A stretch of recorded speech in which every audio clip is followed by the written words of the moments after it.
My next guest was used also in worshiping the devil, participated in human sacrifice rituals and cannibalism.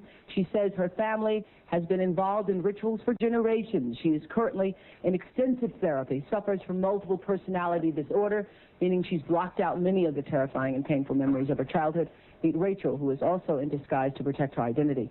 You come from generations of ritualistic abuse? Yes, my family has an extensive family tree, and they keep track of who's been involved and who hasn't been involved. And it's gone back to, like, 1700. And so you were... Right. I was born into a family that believes in this.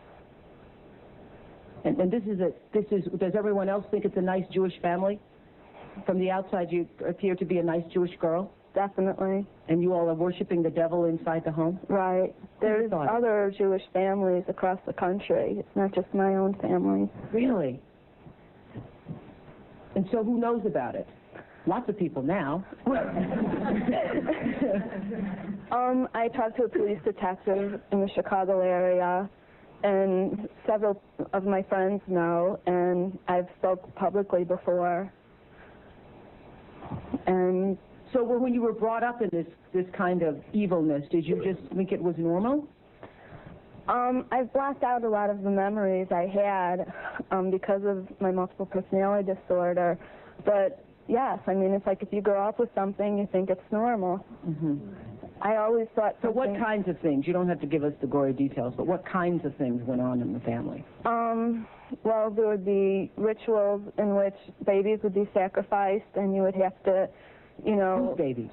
There were people who bred babies in their family. No one would know about it. A lot of people were overweight, so you couldn't tell if they were pregnant or not, or they would supposedly go away for a while and then come back. The other thing I want to point out, not all Jewish people sacrifice babies. I mean, no. It's not a very we kind of know thing. That. I just want to point that out. This is the first time I heard of any Jewish people sacrificing babies. But anyway, so you witnessed the sacrifice? Right. When I was very young, I was forced to participate in that, in which I had to sacrifice an infant.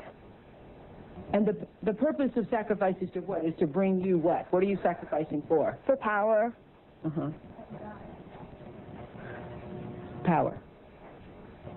And so, were you ever used? Were you ever used yourself? I was molested. I was raped several times. Mm-hmm. And what's your mother doing? She's...